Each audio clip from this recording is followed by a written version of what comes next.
नमस्कार दोस्तों, स्वागत है आपका हमारे यूट्यूब चैनल पहाड़ी जी के वॉइस में। दोस्तों, आपने उत्तराखंड पशुपालन विभाग में पशु चिकित्सा फार्मेसी अधिकारी जिसमें 28 पद का ऑफलाइन फॉर्म भरा है या भरने जा रहे हैं, तो यह वीडियो आपके लिए सबसे ज़्यादा ज़रूरी रहने वाला है।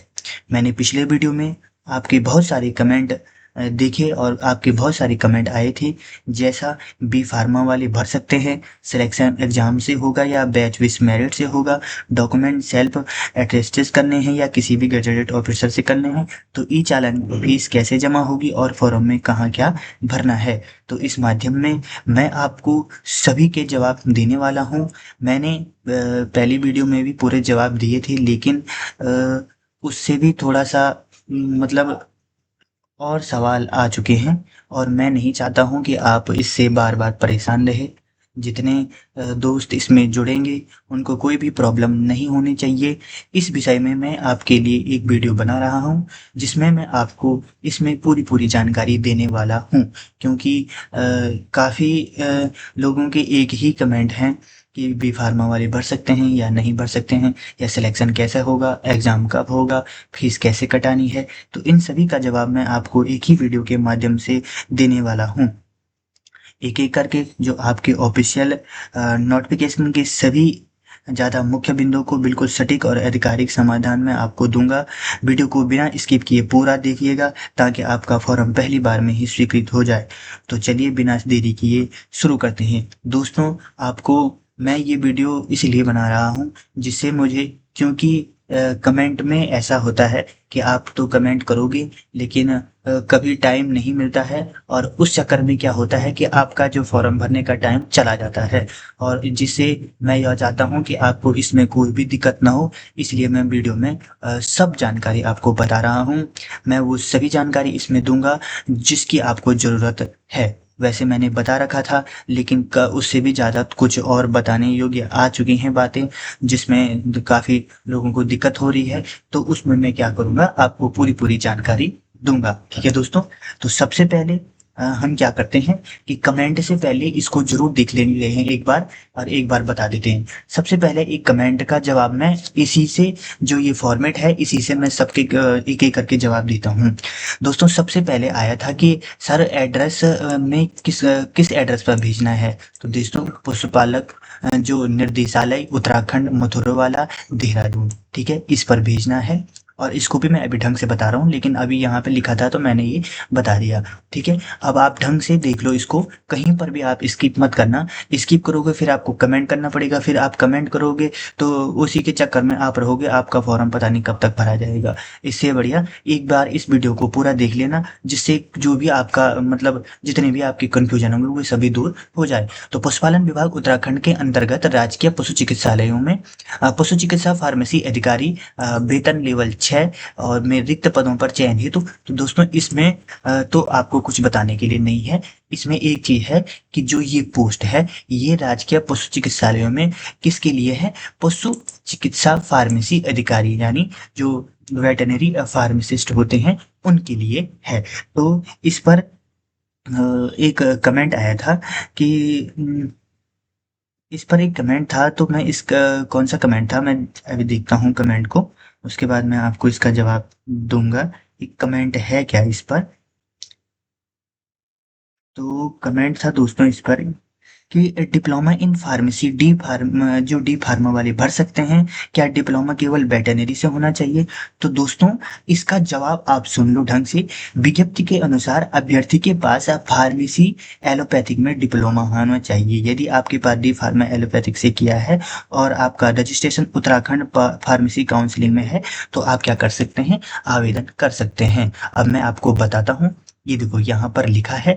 तो मैं भी अपने हिसाब से थोड़ी बता पाता हूँ, मैं भी यही बता रहा हूँ जो इन्होंने दिया हुआ है, वही जानकारी मैं इसमें बताई है। अगर आप ये नहीं देखते हो, वीडियो नहीं देखते हो, तो आप पीडीएफ से भी पूरी जानकारी ले सकते हो कि क्या क्या कर सकते हैं क्या नहीं कर सकते हैं। लेकिन फिर भी जहाँ पर आपका कंफ्यूजन रहता है मैं आपको वो पूरा बता देता हूँ। अभ्यर्थी किसी भी मान्यता प्राप्त संस्था से क्या होना चाहिए, फार्मेसी एलोपैथिक में डिप्लोमा धारक होना चाहिए। तो ठीक है, सिर्फ फार्मेसी एलोपैथिक वालों के लिए है ये। ठीक है, क्या, डी फार्मा एलोपैथिक से होना चाहिए, बी फार्मा वालों के लिए नहीं है। ठीक है। अब अब आता है आपका कि इसके बाद क्या आएगा, तो वो मैं आपको बताने वाला हूँ। इसमें क्या है दोस्तों, 28 रिक्त पद है, हो गया। तो यहाँ से भी आपको कुछ नहीं करना है। ये यहाँ तक तो मैं टाइम वेस्ट नहीं करूंगा इसमें, मैं वही बताऊंगा जहां पर दिक्कत है, और ये तो बताने वाला कुछ है नहीं इसमें। इसके बाद क्या है दोस्तों, काफी दोस्तों का कमेंट था कि सर 28 पोस्टें हैं, सीनियरिटी बेस होगा, या मेरिट में होगा या एग्जाम में होगा, तो इसे नंबर आ सकता है या नहीं आ सकता है। दोस्तों ये एक ऐसी बात है कि जिसको स्पष्ट तरीके से कंफर्म नहीं बता सकते हैं, लेकिन जब आप योग्य हैं तो आपका भरने में क्या जा रहा है, आप ये बताओ। ठीक है, क्यों, देखो क्या लिखा है, रिक्तियों की संख्या घट बढ़ सकती है। सपोज कह रहा हूं मैं कि इनकी संख्या बढ़ गई और ठीक ठाक संख्याएं आ गई। काफी दोस्तों ने फॉर्म भी नहीं भरे होंगे, काफी दोस्त भर रहे होंगे, काफियों की रिजेक्शन होंगी। ठीक है, जितने भी भर रहे होंगे उनमें सबका फॉर्म थोड़ी एक्सेप्ट होगा, काफी दोस्तों के गलत भी होंगे, किसी न किसी वजह से गलत हो जाएंगे तो छूट जाएंगे। एक दोस्त का कमेंट आ रखा था कि गलत जानकारी बता रहा हूँ, मैं थोड़ी बता रहा हूँ गलत जानकारी। आप ये देखो ना, यहाँ पे साफ साफ लिखा हुआ है कि घट बढ़ भी सकती है। अब घट बढ़ भी सकती है तो जब आप पूरे योग्य हो तो भरने में क्या जा रहा है, भर दोगे। बाई चांस नाम आ गया तो बाद में पछताने से अच्छा है कि फॉर्म भरने में ही आपकी भलाई है। ठीक है, तो ये भी मैंने आपको बता दिया है, तो इस चीज से भी आप वो रहना। विज्ञप्ति माननीय उच्च न्यायालय नैनीताल में लंबित रिट याचिका संख्या इतने इतने में, ब्रिजवाल व अन्य बनाम राज्य में रिट याचिका इतने इतने, अतुल कुमार सरकार की रिट याचिका में सब नाम, ये इन्होंने याचिकाएं लगाई थी माननीय उच्च न्यायालय में, तो वह अन के अंतिम निर्णय के अधीन रहेगी। देखो अभी याचिका लगी हुई है इस पर, तो इसके हिसाब से भी पोस्टें आ सकती हैं। तो ये बहुत बढ़ भी सकती है और घट भी सकती है, तो कंफर्म नहीं बता सकते हैं। लेकिन जब आप योग्य हैं तो भरने में क्या जा रहा है, मेरा तो यही आपका कहना रहेगा, और आपकी मर्जी है, लेकिन मेरा तो यही कहना रहेगा, अगर आपका डी फार्मा एलोपैथिक से है और वेटरनरी फार्मासिस्ट के लिए आप पूरी तरह से योग्य हैं, तो आपको क्या करना है, ये फॉर्म भरना ही है। चाहे आपने 2025 में किया, 2024 में किया, उससे कोई भी मतलब नहीं है। ठीक है, मतलब यह है कि क्या पता कुछ भी हो सकता है। ठीक है, आपने देखा होगा कुछ भी हो सकता है। क्या जाएगा आपका, ज्यादा से ज्यादा 150 रुपये आपका खर्चा आने वाला है इसमें। ठीक है, और एक बार आपने भर दिया तो बाद में चाहे न भी हो तो कम से कम ये तो रहेगा कि भरा था। और अगर बाय चांस कि आपका नंबर भी आ गया तो कितनी प्रॉब्लम होगी आपको, तो उससे अच्छा ये है कि आपको भरने में ही भलाई है। मेरा तो यही कहना है, और आप अपने हिसाब से कर सकते हो, कोई भी जबरदस्ती नहीं है। ठीक है, लेकिन मैं आपको वो बता रहा हूँ जो रियल है। ठीक है, उपयुक्त रिक्तियों की गणना शासना आदेश संख्या इतने इतने दिनांक 22/5/2020 के द्वारा लागू पद पर रोस्टर के अनुसार, इससे भी आपको कोई मतलब नहीं है। दिव्यांगजन हेतु आरक्षण पदों पर चयन की कार्यवाही वर्तमान प्रचलित शासनादेश के अंदर की जाएगी, इससे भी आपको ज्यादा मतलब नहीं है, क्योंकि जो भी इनके आरक्षित पदों के चयन संस्तुति है वो नीचे दी गई है, तो उसको भी मैं वहां पर पूरा आपको बता दूंगा। अब दोस्तों शैक्षणिक योग्यता की बात आती है, मेन क्वेश्चन तो यही रहा है, इसमें काफी दोस्त कंफ्यूजन में थे, तो इसको भी आपको पूरा पूरा देखना है। कहीं पर भी आपने अगर एक भी मिस्टेक की ना, तो पूरा फॉर्म रिजेक्ट हो जाएगा। उत्तराखंड शिक्षा एवं परीक्षा परिषद या उत्तर प्रदेश माध्यमिक शिक्षा परिषद से विज्ञान विषय के, देखो दोनों के दोनों कर सकते हैं, उत्तराखंड उत्तर प्रदेश में। ठीक है, विषय के साथ इंटरमीडिएट परीक्षा उत्तीर्ण या सरकार द्वारा उसके समक्ष मान्यता प्राप्त कोई भी अर्हता। इसके अतिरिक्त फार्मेसी काउंसिल ऑफ इंडिया की education regulation 1991 for diploma course in pharmacy education संशोधन रेगुलेशन 1994 द्वारा संशोधित के उत्तराखंड राज्य में लागू होने से ही पूर्व हाई स्कूल योग्यता धारक भी अर्ह होंगे। क्या क्या बताया है, उत्तराखंड एवं उत्तराखंड शिक्षा या उत्तर प्रदेश से किसी ने किया हो, विज्ञान विषय के साथ इंटरमीडिएट परीक्षा उत्तीर्ण की हो, या राज्य सरकार जो या सरकार द्वारा उसकी समक्ष मान्यता प्राप्त कोई भी अर्हता की हो। ठीक है, इसके अतिरिक्त फार्मेसी काउंसिल ऑफ इंडिया से रेगुलेशन में या हाई स्कूल के योग्य धारक हो, तो वो इसमें क्या कर सकते हैं, अप्लाई कर सकते हैं। मेनली जो है वो मैंने आपको बता दिया है, कौन अप्लाई कर सकता है, ध्यान से देख लेना। अपना समय कमेंट करने में बर्बाद मत करो, अपना समय इस पे लगाओ जो मेन चीज है। ठीक है, अब ऐसा भी है नहीं कि इसमें आपका एग्जाम होगा, तो आपको ज़्यादा इसके बाद सोचना पड़ेगा। इसीलिए मैं कह रहा हूँ कि आपकी फॉर्म भरने में क्या है, काफ़ी बेनिफिट होगा।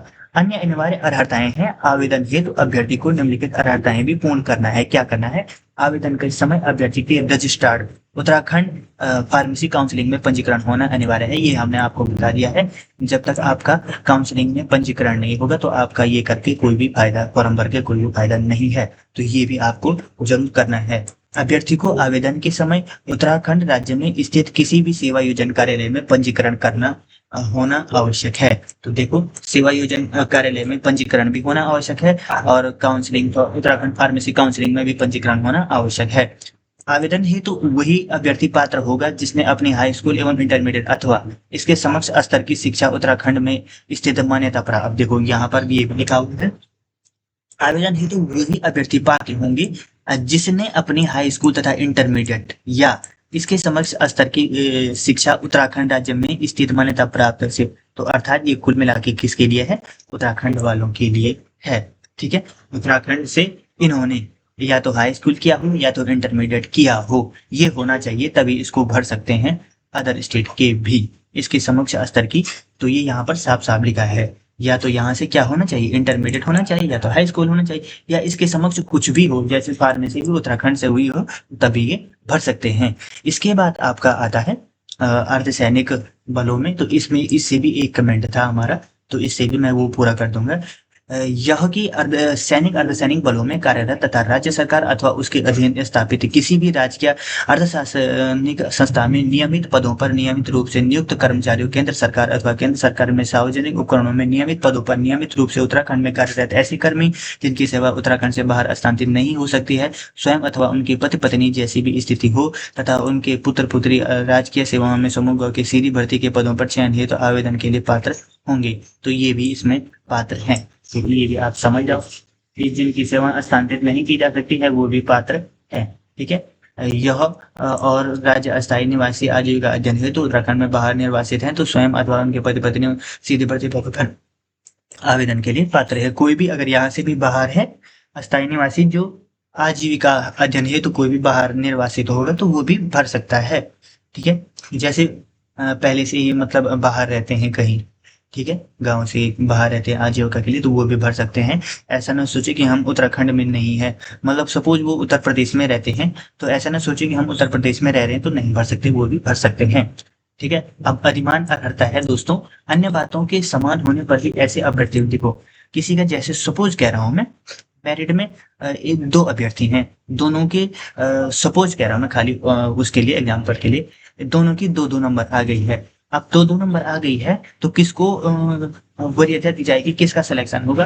तो इन दोनों में से जिसके पास क्रेडिट और बी प्रमाण पत्र प्राप्त हो या सेना में 2 वर्ष का अनुभव हो तो उसका सिलेक्शन होगा। तो ये एलिजिबिलिटी भी जिसको होगी उसके पास क्या होगा, उसको मौका मिलेगा। अधिमान अर्हता भी समान होने पर संबंधित अभ्यर्थी जन्म तिथि जो पहले हो उसको परिवीणता सूची में ऊपर रखा जाएगा। क्या कह रहा है? अधिमान अर्हता भी समान होने पर, देखो दोनों अभ्यर्थी थे, उनके पास क्या है, ये दोनों भी है, अब ये बराबर हो गया। अब क्या करना है, तो अब क्या किया जाएगा, समान होने पर संबंधित अभ्यर्थी की जन्म तिथि जो पहले हो, ठीक है, तो इन दोनों में जो बड़ा होगा, जिसकी उम्र बड़ी होगी, उसको क्या दी जाएगी, वरीयता दी जाएगी, मतलब उसका सिलेक्शन होगा। तो इस चीज से भी आप बेफिक्र हो जाओ, ये भी मैंने आपको पूरा बता दिया है। इसके बाद दोस्तों आरक्षण वाला है।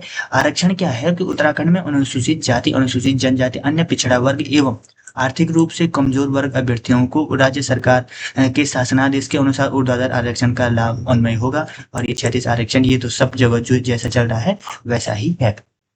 राष्ट्रीयता इंडिया, ये भी मैंने बता रखा है, इसमें आपको कुछ ज्यादा देखने की जरूरत नहीं है दोस्तों। जो इसमें आयु सीमा है वो है 1 जुलाई 2026 को न्यूनतम 18 वर्ष तथा अधिकतम 42 वर्ष होनी चाहिए। उत्तराखंड के आरक्षित श्रेणी के अभ्यर्थियों को नियमानुसार अधिकतम आयु सीमा में छूट अन्वय होगी। तो ये भी हमने आपको बता दिया है। इसमें भी क्या होना चाहिए, जो आयु है, इसका ये भी कमेंट था कि आयु कब से कब होनी चाहिए, तो 1 जुलाई 2026 को अगर आप न्यूनतम 18 वर्ष के हो गई हो और अधिकतम 42 वर्ष अगर आपकी आयु हो तो उत्तराखंड के आरक्षित श्रेणी के अभ्यर्थियों को नियमानुसार अधिकतम आयु में छूट। देखो, तो अगर आपकी इतनी एज हो तो आप इसके लिए एलिजिबल है, लेकिन क्या है इसमें, अगर उत्तराखंड के कोई आरक्षित श्रेणी में अभ्यर्थी हैं, जैसे SC ST जनरल जो भी हैं, तो वो हैं जैसे, तो उनको क्या होगा, जैसे ही आरक्षण के नियम के अनुसार उनको छूट मिलती है 5 वर्ष की या 3 वर्ष की, या जो दिव्यांगजन हैं उनको जो छूट मिलती है, तो वो क्या होगा इसमें उनको मिलेगी। ठीक है। अब चरित्र क्या है दोस्तों, सेवा में किसी भी पद पर सीधी भर्ती के अभ्यर्थी का चरित्र ऐसा होना चाहिए कि वह सरकारी सेवा में सृजन के लिए भी प्रकार से उपयुक्त हो, तो उसका चरित्र प्रमाण पत्र भी इसमें शायद लगेगा, क्योंकि लिखा हुआ है ना, तो लगेगा जरूर। ठीक है। अब आता है आपका वैवाहिक स्थिति से भी कोई मतलब नहीं है, सब पात्र हैं इसमें। ठीक है। सिर्फ जीवित होने चाहिए, शारीरिक स्वस्थता भी बिल्कुल होनी चाहिए। ठीक है। किसी भी अभ्यर्थी को सेवा में किसी भी पद तभी नियुक्त किया जाएगा जब वो मानसिक और शारीरिक दृष्टि से स्वस्थ हो, ऐसी शारीरिक दोष से मुक्त हो जिससे अपने कर्तव्यों और दक्षतापूर्ण पालन कर सके, तो ये भी नॉर्मल चीज है।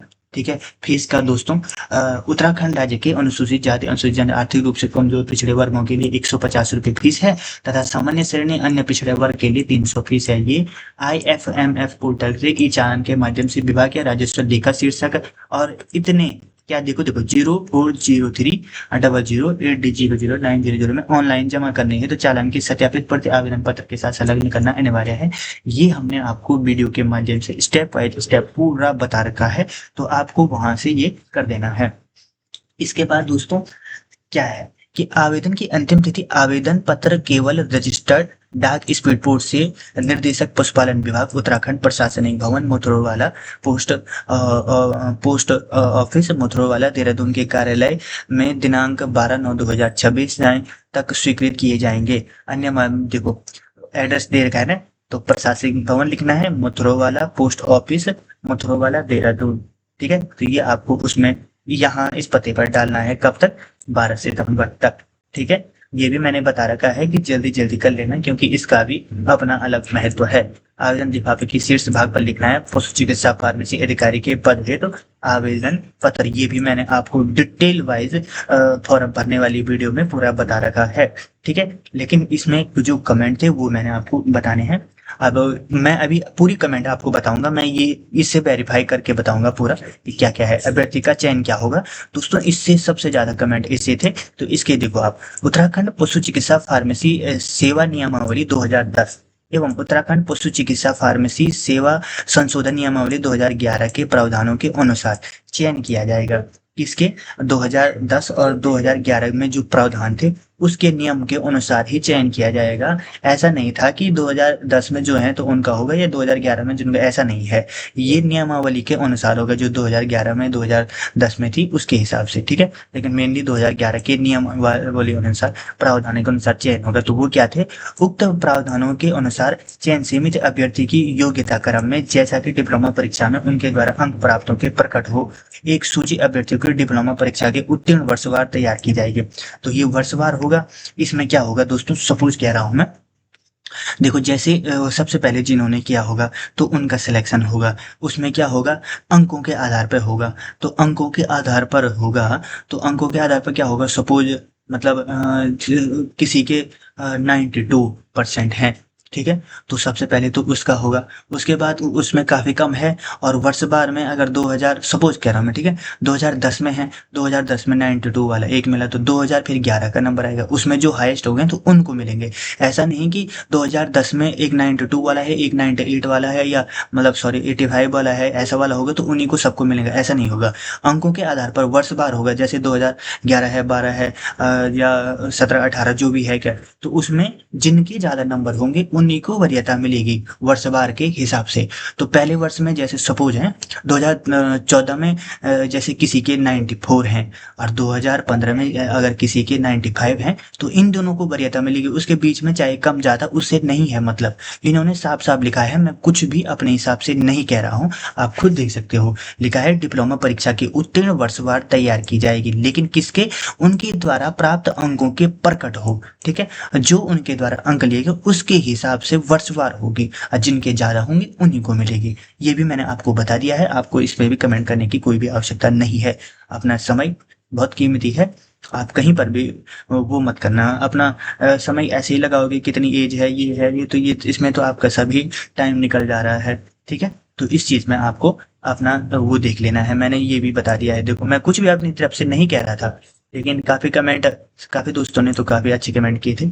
लेकिन देखो, आपके लिए इतनी मेहनत करते हैं, कोई भी एक अच्छा मतलब जो आपको असली तरीके से आपकी पूरी हेल्प करना चाहता हो, उसके लिए एक भी गलत कमेंट पूरा डिमोटिवेशन का कारण हो सकता है। ठीक है, लेकिन आप लोग नहीं समझते हो। मैं आपके हर कमेंट का जवाब देने का पूरा प्रयास करता हूँ, जिससे कि आपकी पूरी मदद हो सके। अगर मैं वीडियो बनाने के बाद आपके कमेंट का जवाब भी नहीं दूँ, तो आप क्या कर सकते हो? कुछ नहीं कर सकते हो। तो मैं फिर भी पूरी कोशिश करता हूँ, या मेरा उसमें कोई लॉस नहीं है अगर मैं कमेंट का जवाब ना दूँ। आप गाली भी दोगे तब भी फ़ायदा है, आप अच्छी कमेंट भी करोगे तब भी फ़ायदा है। लेकिन मैं चाहता हूँ कि मेरे से मतलब कितनी मदद हो सके, मैं वो पूरी करने की कोशिश करता हूँ। इसीलिए आप कोई भी ऐसा काम ना कीजिए जिससे कि डिमोटिवेशन हो और मैं आपकी मदद ना कर पाऊँ। ऐसा कुछ कमेंट ऐसे ही करना कि जिससे मैं आपकी मदद करने में काफ़ी उत्सुकता ज़ाहिर करूँ कि हाँ यार, मुझे करनी है यहाँ पे मदद। ठीक है? तो इसलिए आप देख लो। इसके बाद ये भी मैंने आपको बता दिया है। ये भी मैंने कोई भी जानकारी अपने हिसाब से नहीं बताई है, पूरी जानकारी यहाँ से देख कर जो भी लिखा हुआ है, क्योंकि मैं अपनी साइड से बता के क्या करूँगा, होना तो इसके हिसाब से मेरे हिसाब से थोड़ी होगा कुछ। उसके बाद दोस्तों यहाँ पर है, ये मेन प्रोसेस है इसके बाद का। यहाँ तक तो आपकी एलिजिबिलिटी क्राइटेरिया था। इसके बाद आपका आएगा आवेदन A4 साइज के पेपर पर किया जाएगा। आवेदन पत्र का प्रारूप पशुपालन विभाग उत्तराखंड की वेबसाइट, मैंने आपको ये भी बता रखा है कि कहाँ से कैसे डाउनलोड करना है।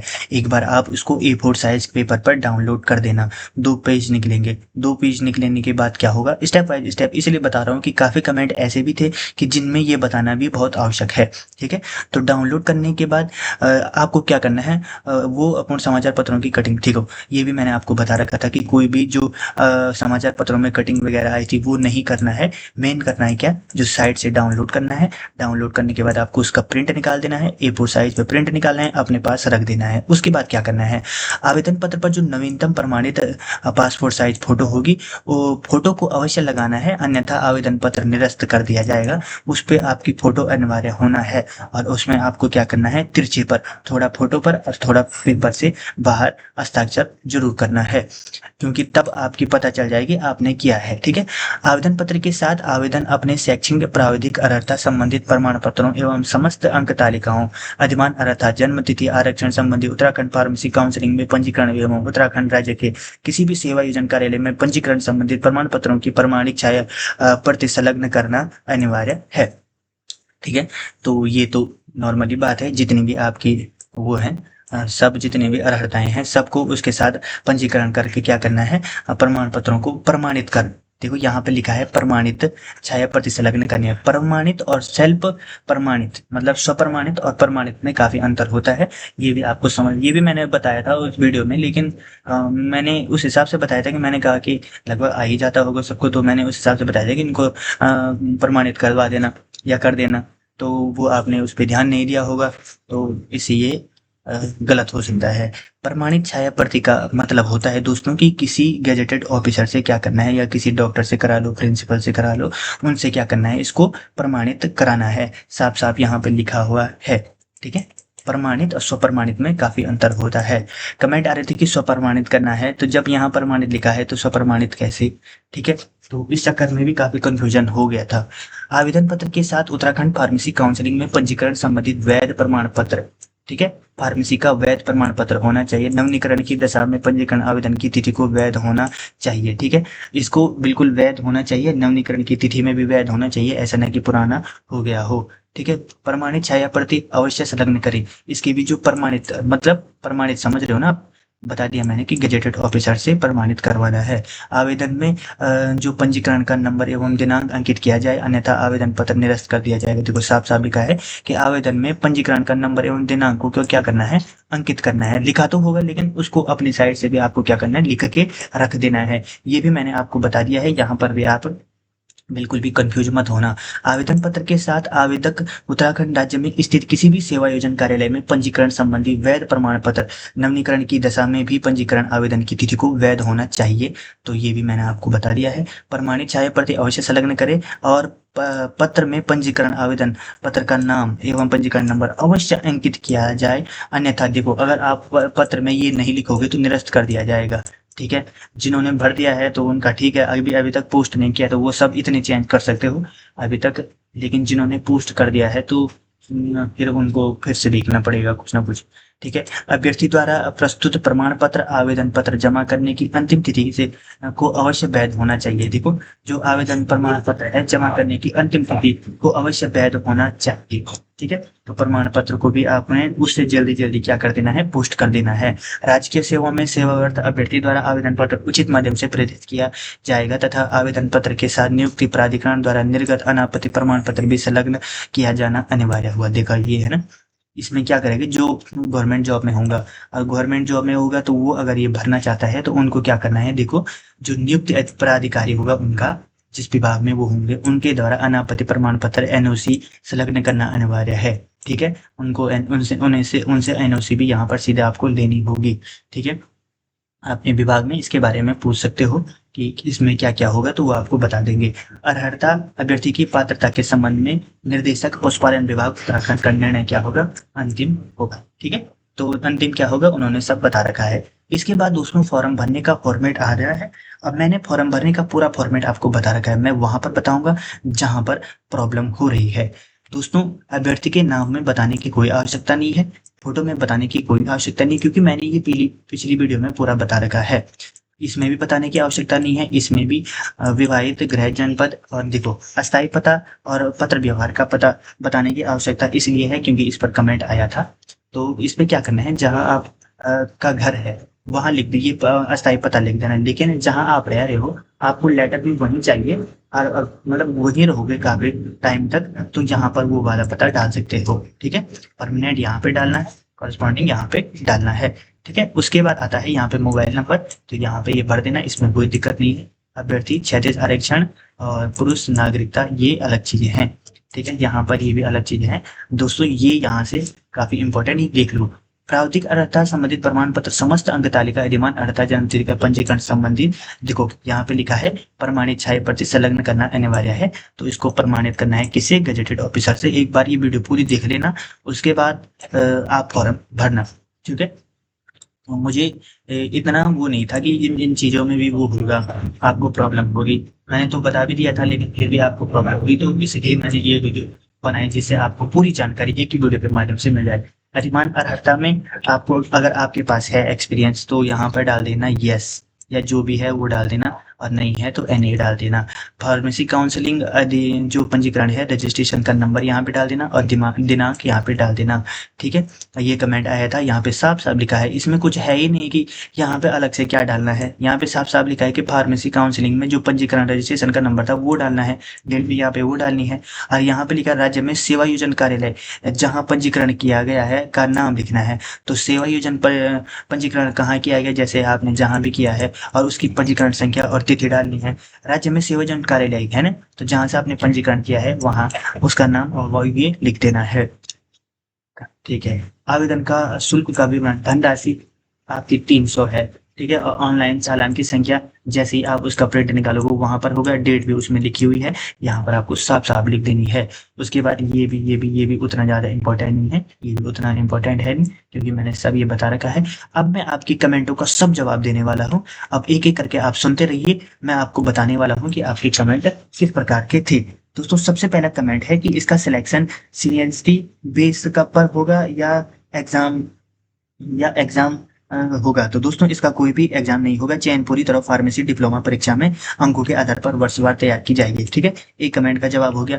दूसरा कमेंट है आपका, कौन से ईयर बैच वाले पास आउट का सिलेक्शन होगा, 2024-25 या कोई चांस है क्या सिर्फ 2011 वालों के लिए है। तो जवाब है फॉर्म तो सब भर सकते हैं, लेकिन भर्ती नियमों के अनुसार पुराने पास आउट वर्षों के अभ्यर्थियों को पहले प्राथमिकता दी जाएगी। वो मैंने आपको डिटेल वाइज बता दिया है कि कैसे सिलेक्शन होगा। जब पुराने वर्षों की लिस्ट पूरी समाप्त हो जाएगी तभी उसके बाद में 2024-25 के अभ्यर्थियों का वो आएगा, नंबर आएगा। अब मैंने कहा है कि भाई संख्या बढ़ सकती है, क्योंकि उन्होंने खुद बताया है अब घट सकती है, क्या पता बढ़ गई संख्या, अब बढ़ गई तो फिर आप पछताओगे। तो उससे बढ़िया है कि भरने में क्या जा रहा है जब आपकी पूरी एलिजिबिलिटी है। उसके बाद है दोस्तों कि कितने प्रतिशत तक सिलेक्शन होगा, क्या गवर्नमेंट कॉलेज वालों का होगा पहले, या प्रेफरेंस मिलेगी। दोस्तों, क्या है, प्रतिशत की कोई भी फिक्स कट ऑफ नहीं होगी। क्यों? क्योंकि पास आउट ईयर बैच की मेरिट पे निर्भर करता है। आप पहले पास आउट जो होंगे, जिनका ज़्यादा परसेंटेज होगा, उन्हीं के हिसाब से तो सिलेक्शन होगा। कॉलेज मान्यता प्राप्त होना चाहिए। कॉलेज से भी कोई मतलब नहीं है, प्राइवेट हो चाहे सरकारी हो, कहीं से भी होना चाहिए, लेकिन आप क्या होने चाहिए, आपका जो कोर्स है वो हुआ होना चाहिए। ठीक है। अब आया अगला कमेंट कि बी फार्मा पास आउट भर सकते हैं, तो नहीं, केवल बी फार्मा वाले इसके लिए पात्र नहीं है। विज्ञप्ति के अनुसार फार्मेसी एलोपैथिक में डिप्लोमा होना चाहिए, तो डिप्लोमा इन फार्मेसी वाले ही भर सकते हैं, डी फार्मा वाले ही भर सकते हैं। ध्यान से सुन लो। ठीक है। जो मैंने कमेंट आपके पूरे बता दिए हैं, अगर मैं उनका जवाब नहीं देने वाला हूँ, इसके बाद मैं वही जवाब दूंगा जो इससे भी बिल्कुल अलग हो। ठीक है। क्योंकि इसका बनाने का मतलब ही क्या हुआ कि अगर आपका बार बार जवाब इसका जवाब ही देना पड़ेगा, तो इसलिए मैंने आपके पूरे डाउट एक ही उसके माध्यम से बता दिए, तो आप ध्यान से सुन लो। ठीक है। अब आता है कि 2025 में डिप्लोमा पास किया है तो क्या मैं फॉर्म भर सकता हूँ? तो हाँ, बिल्कुल। अगर आपने डिप्लोमा पास किया हुआ है और ये जो डी फार्मा एलोपैथिक से किया हुआ है वेटरनरी फार्मासिस्ट में, तो उसमें आप आराम से क्या कर सकते हो, मतलब फॉर्म तो भर सकते हो, लेकिन आपको पता ही है वर्ष बाद होगा। अब कैसे कैसा होगा वो भी मैंने आपको डिटेल बता दिया है। डॉक्यूमेंट अटैच करना है, तो ये क्या करना है दोस्तों, पैरा नंबर 10 में लिखा है, पॉइंट 10 में साफ साफ की प्रमाणित छाया प्रति चाहिए। अब मैं वो भी बता देता हूँ कि प्रमाणित छाया प्रति, देखो यहाँ पे 10 में प्रमाणित छाया प्रति चाहिए। तो देखो कि जो प्रमाणित लिखा है, तो बिल्कुल भी आपको रिस्क नहीं लेना है। अपने सभी डॉक्यूमेंट की फोटो कॉपी करके गेजेटेड ऑफिसर, जो राजपत्रित अधिकारी होते हैं, जैसे सरकारी डॉक्टर हो गए, डिग्री कॉलेज या डिग्री इंटर कॉलेज या प्रिंसिपल हो गया या मजिस्ट्रेट हो गया, उनकी साइन और मुहर जरूर लगवाना है। अब यहाँ पे लिखा है तो अपने हिसाब से हम थोड़ी बता रहे हैं, यहाँ पे लिखा है उस हिसाब से बताने। फीस ई चालान के माध्यम से मैंने आपको पूरा बता रखा है कि कैसे कैसे करना है। फीस सबमिट नहीं हो पा रही है, last expenditure has been accrued आ रहा है, तो दोस्तों इसका कारण होता है कि आपको हिस्ट्री क्लियर करनी है, या अगले ब्राउजर पे देखना है, या इग्नोर तो जो मोड होता है उसमें देखना है। ठीक है। अब आता है लिफाफा डाक टिकट एवं भेजने का पता क्या है। तो दोस्तों छोटा वाला लिफाफा डाल सकते हैं या बड़ा लिफाफा, तो इसका मतलब पूरा मैं आपको बता देता हूँ। बड़ा लिफाफा मुख्य लिफाफा है, इसके अंदर आपका भरा हुआ आवेदन पत्र, सभी एड्रेसेड डॉक्यूमेंट, ई चालान रसीद और 30 रुपए का टिकट लगा हुआ छोटा स्वपता लिखा, जो सेल्फ एड्रेसेस इन्वॉल्व मोड़ कर रखना है। देखो दो वो होंगे, एक पे आपके डॉक्यूमेंट होंगे, एक को आपने एक पे क्या करना है, आप एक ही भी लगा सकते हो, लेकिन जो मतलब असली एक कहते हैं ना यूनिवर्सल सॉल्यूशन, तो वो है वो। अब आप उस पे रख दोगे, 30 रुपए का डाक टिकट रख दोगे, खाली लगा दोगे। उससे रखने से क्या होता है, एक पे तो आपकी पूरी पूरी डॉक्यूमेंट रहती है, उस पे कोई छेड़ेगा नहीं, लेकिन जो अगला आएगा ना आपका, जैसे सपोज आपका इस पे कुछ पत्र आएगा कि आपके घर से कि भाई आपका सिलेक्शन हो गया है, तो वो उसी पर भर के देते हैं। इसलिए ये बहुत अनिवार्य होता है। और अगर आपने वो छोटा वाला अंदर डाल दिया है, तो आपको उस पे डाक टिकट लगाना है, बाहर वाले पे लगाने की जरूरत नहीं है, क्योंकि वो वजन के हिसाब से होता है। तो ये ऐसा होता है, इस पे भी आपको परेशान नहीं होना है। मैंने छोटा लिफाफा अंदर नहीं डाला है, सिर्फ बड़े वाले पर ही स्टैम्प लगा दिया है, तो क्या होगा, तो छोटा लिफाफा अंदर नहीं डाला है, तो अब इसमें तो कुछ कह नहीं सकते हैं, क्योंकि मतलब हो सकता है वो उसी पर भी एक्सेप्ट कर लें, अगर आपकी सभी जानकारी और नहीं भी 50-50% चांस है, तो इसमें हम कुछ नहीं कह सकते हैं। उसके बाद है कि पोस्ट ऑफिस वाले बोल रहे हैं कि टिकट लगाने की जरूरत नहीं है, क्या करें? तो आपने बड़ा अंदर पैक कर दिया होगा छोटा लिफाफा, उनको तो पता है नहीं कि अंदर छोटा है, आपने पैक करके दे दिया होगा, उन्होंने सीधा वजन नापा होगा, है ही नहीं उसका, तो उसमें तो आपके पैसे भी नहीं लगे होंगे शायद, और वो लगाने की भी जरूरत नहीं है डाक टिकट, तो इसीलिए उन्होंने मना कर दिया होगा आपको। ठीक है। अब फॉर्म किस पते पे भेजने हैं, तो फॉर्म भेजना है आपको पशुपालन विभाग, उत्तराखंड प्रशासनिक भवन, मथुरवाला पोस्ट ऑफिस, मथुरवाला देहरादून, जो इसका पिन कोड है 248001 है। ठीक है। फॉर्म भरने से संबंधित सवाल अलग एक था कि पंजीकरण संख्या और डेट में क्या लिखना है, तो दोस्तों कॉलम 12 में लिखा है कि उत्तराखंड जो फार्मेसी काउंसलिंग का पंजीकरण नंबर और दिनांक लिखना है। कॉलम 13 में अपने सेवा एजेंट कार्यालय का नाम, पंजीकरण नंबर और तिथि, रिन्यूअल डेट भरनी है। साफ साफ लिखा हुआ है उधर पे कि सेवा एजेंट कार्यालय का भरना है, तो यहाँ पे ये लिखना है, फार्मेसी वाले में फार्मेसी वाला भरना है। आप अगर कमेंट करते हो ना, तो पूरी जानकारी लिखा करो कि 13 कॉलम में लिखा है कि राज्य में सेवा एजेंट कार्यालय है, तो इसमें क्या करना है। अब आप रजिस्ट्रेशन वाला करोगे तो इसमें तो ज़्यादातर रजिस्ट्रेशन यही बताया गया है, तो हम इसी का बताएंगे ना। फिर आपके लिए अलग से पहले फॉर्म देखना पड़ेगा, फिर देखना पड़ेगा क्या अर्हता है। तो फायदा ही क्या हुआ कि हमने वीडियो के माध्यम से आपको पूरी जानकारी दी है। तो ठीक है, तो इसलिए आपको ये भी ध्यान से देखना है। फॉर्म के अंत में दी गई डेट और पते में क्या लिखना है, तो वहां पर आपको जिस दिन आपने फॉर्म पोस्ट भर दे रहे हैं या वह डेट डालें, स्थान अपने गांव शहर का नाम लिखे जहां, और अब जो पता है अस्थायी पते में मूल निवास वाला और पत्राचार में वर्तमान वाला पता लिखना है। क्या स्काउट गाइड वाले राज्य पुरस्कार वाले सर्टिफिकेट लगा सकते हैं, तो बिल्कुल लगा सकते हैं। आय सीमा भी मैंने आपको बता दिया है। पूरा ऑफिशियल नोटिफिकेशन कैसे डाउनलोड करना है वो भी मैंने आपको पूरा पूरा बता दिया है। दोस्तों, आपके जितने भी कमेंट हैं मैंने सबका जवाब दे दिया है। फॉर्म को पूरा का पूरा फिर से भरना भी कैसे है वो भी मैंने आपको बता दिया है। संलग्न प्रति कैसे डालनी है वो भी बता दिया है। और एक वीडियो में मैंने आपको पूरा फॉर्म में वो भी बताया है कि आपको क्या क्या वो लेने हैं, किस हिसाब से पोस्ट करना है वो भी मैंने आपको बता दिया है। शायद पूरी भी मैं आशा करूंगा कि आपको अब कमेंट करने की आवश्यकता नहीं पड़ेगी और परेशान नहीं होंगे। तो ठीक है दोस्तों, अगर आपको ये वीडियो अच्छी लगती है, वीडियो जानकारी अच्छी लगी, तो प्लीज़ लाइक शेयर सब्सक्राइब जरूर करें। और अगर आप कमेंट करो तो ऐसा कमेंट ना करो कि जिससे मतलब अच्छा नहीं लगता ना। आप लोगों के लिए इतनी मेहनत कर रहे हैं, थोड़ा भी एक नेगेटिव कमेंट आता है तो पूरा वो हो जाता है यार कि इन लोगों के लिए ऐसे वो कर रहे हैं। आप देखो कहीं आप बाहर जाओगे तो सपोज आप फॉर्म भरने जाओगे, ठीक है। आप फॉर्म भरने जाओगे तो फॉर्म भरने में क्या होगा, फॉर्म भरने जाओगे, फॉर्म भरने की फीस लगेगी। फॉर्म भरने की फीस के बाद क्या होगा, सब खर्चा लगेगा इतना, ठीक है। इतनी जानकारी कोई देगा तो आपको कम से कम मैं बताऊं कि आपका मतलब पूरा जो खर्चा आ जाएगा आपका 300-400 से ज्यादा आ जाएगा, ठीक है। अब देखो I F M S portal में जाओगे, ठीक है, बाहर से भरवाओगे, 300 रुपये वो फीस काटेगा, 350 रुपये वो इसके लेगा, ठीक है, और 200 रुपये वो इस फीस को काटने के लेगा, ठीक है, और 100 रुपये पूरी जानकारी देने के लेगा। 3, 5, 6, 650 रुपये आपका टोटल खर्चा है, ठीक है। यहाँ हम आपको पूरी 20 मिनट की वीडियो में पूरा बता दे रहे हैं कि आपको क्या करना है। मात्र 20 मिनट लग रहे हैं और 20 मिनट में आपका फ्री में सब काम हो जा रहा है। सिर्फ प्रिंट वगैरह ही करना है। तो ज़्यादा से ज़्यादा मान लो कि आपका 100 रुपये ही खर्च होने वाला है। इसके लिए क्या चाहते हैं कि अच्छा सा सपोर्ट मिले कि भाई कि मतलब कुछ फायदा हुआ है हमें, ठीक है। उससे बढ़कर उससे अलग आप लोग क्या करते हो कि गलत कमेंट कर देते हो, ठीक है। बिल्कुल भी ऐसा ना करें आप। खुद अगर आप ये काम करते होंगे तो आपको पता होगा कि इसमें कितनी मेहनत लगती है। पहले तो सपोर्ट करो, अगर सपोर्ट नहीं करना है तो कम से कम ऐसे काम ना किया करो। ये सबके लिए नहीं है, ज़्यादातर तो सब सपोर्ट ही करते हैं, लेकिन कुछ कुछ है ऐसे भी।